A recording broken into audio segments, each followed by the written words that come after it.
അപ്പോൾ ഇതെല്ലാവരും ഇത് കാണണം, ഇത് ഷെയർ ചെയ്യണം. ഇതൊക്കെ ഈ ക്ലാസ്സുകളൊക്കെ ഡോക്ടേഴ്സ് രാജഗിരി എന്നുള്ള അമൃത എന്ന് പറഞ്ഞ ഡോക്ടറാണ് ഇതിനുവേണ്ടി പ്രത്യേകം ക്ലാസ് എടുത്തേക്കണേ. അപ്പോൾ ഈ ക്ലാസ്സൊക്കെ ഞാൻ നിങ്ങൾക്ക് വേണ്ടി ഷെയർ ചെയ്ത് വലിയ ലോങ് വീഡിയോ ആണ്. അപ്പോൾ അത് ഞാൻ ഷോർട്ടായിട്ട് കുറച്ച് ഓരോന്നിൻ്റെ സെപ്പറേറ്റ് ആയിട്ട് നിങ്ങൾക്ക് വീഡിയോ ഷെയർ ചെയ്യാം. അപ്പോൾ ഇതെല്ലാവരും കേൾക്കണം, മനസ്സിലാക്കണം. അപ്പോൾ അതുപോലെ നമ്മുടെ ജീവിതശൈലി ആ രീതിയിലേക്ക് മാറ്റാനായിട്ട് ശ്രമിക്കുക. മാക്സിമം നമുക്കൊന്നും ഇതുണ്ടാവാണ്ടിരിക്കാനായിട്ട് ഈ ഒരു ക്ലാസ്സൊക്കെ കേൾക്കുമ്പോൾ കുറേ വ്യത്യാസങ്ങൾ പറ്റിയിരുന്നൊക്കെ നമുക്ക് ആ ഡോക്ടർ പറഞ്ഞോണം ഒരു 80% നമുക്ക് ക്യാൻസർ രോഗത്തിൽ നിന്ന് മുക്തി നേടി നമുക്ക് നല്ലൊരു ജീവിതം നയിക്കാൻ പറ്റും. ഓക്കെ, എന്തുകൊണ്ടാണ് അവരിൽ വായിലും ശ്വാസകോശത്തിലും അന്നനാളത്തിലും ആമാശയത്തിലും ഒക്കെ ക്യാൻസർ കൂടുതൽ വരുന്നത്? അവരുടെ ഹാബിറ്റ്സ് കാരണമാണ്. പുകവലിയും മദ്യപാനവും കാരണമാണ്. അതെത്തുന്ന ഭാഗങ്ങളിലാണ് പുരുഷന്മാരിലെ ഈ ക്യാൻസറുകൾ കൂടുതൽ കാണുന്നത്. സ്ത്രീകളെ സംബന്ധിച്ച് നമ്മുടെ നാട്ടിൽ ആരും പുകവലിക്കുന്നുമില്ല, മദ്യപാനമൊന്നുമില്ല. മറ്റു പല കാരണം കൊണ്ടാണ് അവർക്ക് ക്യാൻസർ വരുന്നത്. ഇപ്പൊ നമുക്ക് ഒരു സ്ത്രീ സ്ഥാനാർബുദമോ ഗർഭാശയ ക്യാൻസറിന്റെ കാരണം നമുക്കറിയാം. സ്ഥാനാർബുദമോ അല്ലെങ്കിൽ വൻകുടലിലെ ക്യാൻസറുമായിട്ട് വരുമ്പോൾ എന്തുകൊണ്ട് എനിക്കിത് സംഭവിച്ചു എന്ന് ചോദിച്ചു കഴിഞ്ഞാൽ നമുക്ക് പലപ്പോഴും അതിന് ഉത്തരവില്ലാകും. കാരണം ഇതിൽ ഒരു ഘടകം മാത്രമല്ല, പല ഘടകങ്ങൾ കൂടി ചേർന്നിട്ടാണ് ഒരു വ്യക്തിയിൽ ക്യാൻസർ ആകുന്നത്. എങ്കിലും ഇങ്ങനത്തെ കാരണങ്ങൾ തെളിയിക്കപ്പെട്ടിട്ടുള്ള കാരണങ്ങളാണ്.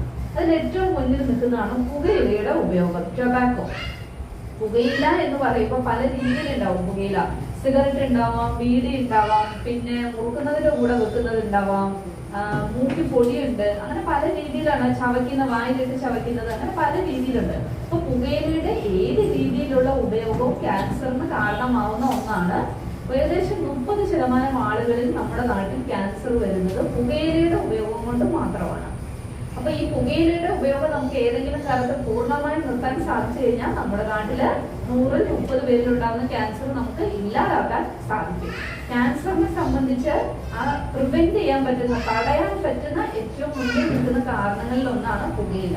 പുകയില ചിലപ്പോൾ നിങ്ങൾക്ക് ഇത് കേൾക്കണമെന്നുണ്ടാവില്ല. പക്ഷെ വീട്ടിലുള്ള പുരുഷന്മാർ പലരും സിഗരറ്റ് വലിക്കുന്നവരായിരിക്കും, അതുപോലെ പുകയില ചവയ്ക്കുന്നവരും ഒക്കെ ആയിരിക്കും. അപ്പൊ വീട്ടിൽ ഇരിക്കുന്ന പുരുഷൻ പുകയില സിഗരറ്റ് വലിക്കുമ്പോൾ അവർക്ക് മാത്രമാണ് ക്യാൻസർ വരാൻ സാധ്യതയുള്ളത്? അല്ല. 30 വർഷമായിട്ട് ഭർത്താവ് പുക വലിക്കുന്നുണ്ട്, അവിടെ അടുത്തിരുന്ന് നിങ്ങൾ 30 വർഷമായിട്ട് ആ പുക ശ്വസിക്കുന്നതാണെങ്കിൽ നിങ്ങൾക്കും ശ്വാസകോശ ക്യാൻസറും മറ്റു ക്യാൻസറും വരാൻ സാധ്യതയുണ്ട്. പിന്നെ രണ്ടാമത്തെ കാരണമാണ് നമ്മുടെ ഭക്ഷണത്തിലെയും വ്യായാമത്തിലും നമുക്കുണ്ടായ മാറ്റങ്ങൾ. ജീവിതശൈലി, ക്യാൻസറിനെയും ഒരു ജീവിതശൈലി രോഗമായിട്ടാണ് നമ്മൾ പറയുന്നത്. ഇപ്പൊ നമ്മുടെ ഭക്ഷണത്തിലും വ്യായാമത്തിലും ഒരുപാട് ജീവിതശൈലിയിൽ മാറ്റങ്ങൾ സംഭവിച്ചു അല്ലെ? ഭക്ഷണത്തിൽ വന്ന മാറ്റം എന്താണ്? ഫാസ്റ്റ് ഫുഡ്, പ്രോസസ്ഡ് ഫുഡ്, കൂടുതൽ കെമിക്കൽസ് അടങ്ങിയ ഫുഡാണ് നമ്മളിലേക്ക് കിട്ടുന്നത്. പണ്ടെന്ന് പറഞ്ഞു കഴിഞ്ഞാൽ നമ്മളെല്ലാവരും വീട്ടിലെ തൊടിയിലുള്ള ഭക്ഷണങ്ങളാണ് കൂടുതലും ഉപയോഗിച്ചുകൊണ്ടിരുന്നത്. ഇപ്പൊ അങ്ങനെയല്ല. നമ്മൾ വാങ്ങുന്ന പഴങ്ങളിലും പച്ചക്കറികളും ധാരാളം വിഷമൊഴിച്ച് അല്ലെങ്കിൽ പല പല സാധനങ്ങൾ കുത്തിവെച്ചിട്ടാണ് നമ്മളിലേക്ക് എത്തുന്നത്. ഈ സാധനമൊക്കെ നമ്മുടെ ശരീരത്തിലേക്ക് തന്നെയാണ് എത്തുന്നത്. ജീവിതശൈലിയിലുണ്ടായ മാറ്റങ്ങൾ എന്ന് പറഞ്ഞാൽ പണ്ട് കൂടുതൽ ആളുകളും പറമ്പിൽ പണിയെടുക്കുന്നവരായിരുന്നെങ്കിൽ ഇന്ന് കൂടുതൽ ആളുകൾ ഡെസ്ക് ജോലി ചെയ്യുന്നവരാണ്. അവർ രാവിലെ മുതൽ വൈകുന്നേരം വരെ ഒരു സ്ഥലത്തിരുന്ന് ജോലി ചെയ്ത് നമ്മുടെ ശരീരത്തിന് യഥാർത്ഥ ഒരു വ്യായാമം കിട്ടുന്നില്ല. അപ്പം വ്യായാമവും ഭക്ഷണത്തിലും വ്യത്യാസം ഉണ്ടാകുമ്പോൾ എന്താണ് സംഭവിക്കുന്നത്? ഞാൻ നേരത്തെ ക്യാൻസർ കോശങ്ങളെ കാണിച്ചു തന്നെ അല്ലെ? നമ്മുടെ എല്ലാവരുടെ ശരീരത്തിലും ഇതുപോലത്തെ ക്യാൻസർ കോശങ്ങൾ ഇപ്പോഴും ഉണ്ട്, എപ്പോഴും ഉണ്ട്. നമ്മുടെ ശരീരം എന്താണ് ചെയ്യുന്നത്? ആരോഗ്യമുള്ള ഒരു ശരീരമാകുമ്പോൾ ക്യാൻസർ പോലെയുള്ള എന്തെങ്കിലും കേടുപാടുകൾ സംഭവിച്ച കോശങ്ങൾ നമ്മുടെ ശരീരത്തിൽ ഉണ്ടാവുമ്പോൾ നമ്മുടെ ശരീരം അതിനെ തേടി കണ്ടുപിടിച്ച് നശിപ്പിച്ചു കളയും. അതിനെ വേറൊരു സ്റ്റേജിലേക്ക് വളരാൻ അനുവദിക്കില്ല. പക്ഷെ ചില വ്യക്തിയിൽ പല കാരണം കൊണ്ടും ഈ പ്രോസസ്സ് നടക്കാതെ വരും.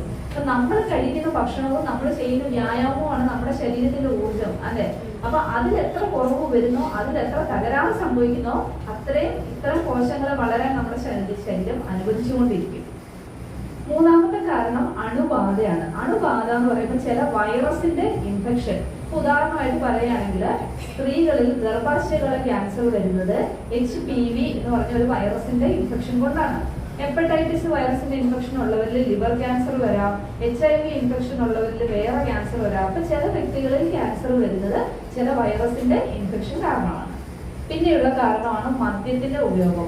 പുകയിലയുടെ അത്രയും ഇല്ലെങ്കിലും മദ്യവും ക്യാൻസറിന് കാരണമാവുന്നുണ്ട്.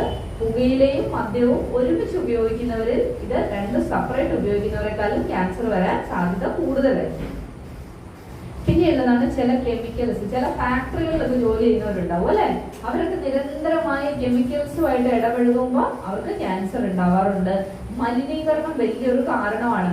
അത് അന്തരീക്ഷ മലിനീകരണം ആവാം, വെള്ളത്തിലൂടെ ആവാം, ഫുഡിലൂടെ ആവാം. ഇപ്പൊ കെമിക്കൽ ഫാക്ടറികളൊക്കെ ഉള്ളിടത്ത് അവിടുന്ന് ഫാക്ടറിയിലെ വേസ്റ്റ് പുറത്ത് വെള്ളത്തിലേക്ക് തള്ളുന്നു.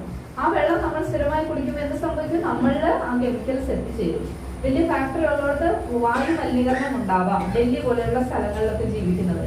അപ്പൊ ഇതൊക്കെ പല പല കാരണങ്ങളാവാം. പിന്നെയുള്ള ഒരു കാരണമാണ് പാരമ്പര്യം. പാരമ്പര്യം എന്ന് പറഞ്ഞു കഴിഞ്ഞാൽ അച്ഛനോ അമ്മയ്ക്കോ ക്യാൻസർ ഉണ്ടെങ്കിൽ നമുക്കും ക്യാൻസർ വരാനുള്ള സാധ്യത അത് വളരെ 5% താഴെ ക്യാൻസറുകൾ മാത്രമേ പാരമ്പര്യമായി സാധാരണയായിട്ട് വരാറുള്ളൂ. വേറെ ക്യാൻസറൊന്നും അങ്ങനെ വരില്ല. അപ്പൊ ഇതൊക്കെയാണ് കാരണങ്ങൾ. പക്ഷെ എന്ന് പറഞ്ഞു പോകുമായിരിക്കും എല്ലാവരും ക്യാൻസർ വരുന്നുണ്ടാവും. അപ്പൊ എങ്ങനെയാണ് ഒരു വ്യക്തിയിൽ അത് ക്യാൻസർ ആവുകയും ഒരു വ്യക്തിയിൽ ക്യാൻസർ ആവാതിരിക്കുകയും ചെയ്യുന്നത്? ഇപ്പൊ ഉദാഹരണമായിട്ട് പറയുകയാണെങ്കിൽ ക്യാൻസർ ഒരു വ്യക്തിയിൽ ഉണ്ടാവണമെങ്കിൽ അതിനകത്ത് 3 ഘടകങ്ങൾ ഉണ്ടായിരിക്കണം. ഒരു വ്യക്തി അയാളെ സിഗരറ്റ് വലിക്കുകയാണ്, അയാളുടെ അച്ഛന് ശ്വാസകോശ ക്യാൻസർ ഉണ്ടായിരുന്നു, അയാൾ ജീവിക്കുന്ന ഭയങ്കരമായിട്ട് ഒരുപാട് ഫാക്ടറിയും ഭയങ്കര പൊല്യൂഷൻ ഉള്ള ഒരു സ്ഥലത്താണ്. അവിടെ എന്താണ് സംഭവിച്ചിരിക്കുന്നത്? ആ വ്യക്തി തന്നെ ക്യാൻസറിന് കാരണമാവുന്ന ഒരു വസ്തു ഉപയോഗിക്കുന്നുണ്ട്. അയാൾക്ക് പാരമ്പര്യമായി ക്യാൻസർ വരാൻ സാധ്യതയുണ്ട്. അയാളുടെ അച്ഛന് ക്യാൻസർ ഉള്ളതുണ്ട്. അയാൾ ജീവിക്കുന്നത് ഭയങ്കരമായ മലിനീകരണമുള്ള ഒരു സ്ഥലമാണ്. അങ്ങനെ 3 ഘടകങ്ങളാണ് അവിടെ ഉള്ളത്. ഒന്ന്, നമ്മൾ തന്നെ ക്യാൻസറിന് കാരണമായ ഒരു വസ്തു എന്തോ നമ്മളിൽ ഉണ്ട്, നമ്മൾ നിരന്തരമായി അതുമായി ഒരു സമ്പർക്കമുണ്ട്. പിന്നെ 2 എന്ന് പറയുന്നത് നമുക്ക് പാരമ്പര്യമായി ജനിതകമായി നമുക്ക് ക്യാൻസർ വരാൻ റിസ്ക് കൂടുതലായിട്ടുള്ള ഒരു വ്യക്തിയാണ്. 3, നമ്മൾ ജീവിക്കുന്ന സാഹചര്യവും അതുപോലെയാണ്. ഇങ്ങനെ 3 ഘടകങ്ങൾ കൂടുമ്പോഴാണ് ഒരു വ്യക്തിയിൽ ക്യാൻസർ ഉണ്ടാകാനുള്ള സാധ്യത കൂടുന്നത്.